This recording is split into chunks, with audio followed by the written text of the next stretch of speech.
आज आपण ऋषी पंचमीची भाजी कशी बनवायची ते बघूया.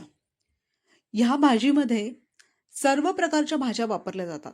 फक्त आपल्या ज्या शहरी भाज्या आहेत ना, म्हणजे फ्लॉवर, कोबी, टोमॅटो किंवा सिमला मिरची ह्या वगळता बाकी ज्या काही आपल्या पारंपरिक भाज्या आहेत, त्या सर्व भाज्या ह्याच्यामध्ये घेतल्या जातात. त्यातली पालेभाजी फक्त छान चिरून घ्यायची. बाकीच्या भाज्या मात्र अशा थोड्या मध्यम आकारामध्ये कापून घ्यायच्या. पालेभाजीमध्ये ह्याच्यामध्ये माठ ही भाजी घेतली जाते. लाल आणि हिरवा माठ. ह्या भाजीचं वैशिष्ट्य म्हणजे ह्याच्यामध्ये अजिबात तेल वापरत नाही.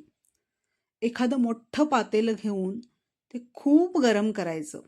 त्याच्यावर फक्त हिरव्या मिरच्या घालायच्या आपल्या आवडीप्रमाणे आणि सगळ्या भाज्या एकामागून एक अशा घालून सुरुवातीला अजिबात ढवळायच्या नाहीत, कारण एवढी जास्त भाजी आपल्याला ढवळायला जमणार नाही.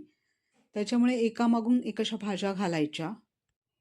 फक्त व्यवस्थित वरतून हाताने सारख्या करून त्याच्यावर झाकण ठेवून शिजवत ठेवायचं. साधारण अर्धा तास वगैरे लागतो कमी गॅसवर. ही बघा, आपली भाजी शिजलेली आहे. आवडीप्रमाणे त्याच्यामध्ये मीठ आणि फक्त खोबलेलं खोबरं घालायचं. पुन्हा एकदा व्यवस्थित हलवून घ्या. चांगली मिक्स करा, कारण सगळ्या भाज्या छान शिजल्या पाहिजेत. आणि अशा पद्धतीने परत एकदा झाकण ठेवून थोडा वेळ भाजी शिजवा. भाजी पूर्ण शिजल्यानंतर त्याच्यामध्ये दही घालायचं. छानपैकी परत एकदा भाजी व्यवस्थित हलवून घ्यायची आणि आपली ही मस्त भाजी आता तयार झालेली आहे. बघा किती छान भाजी, अतिशय आरोग्याला चांगली.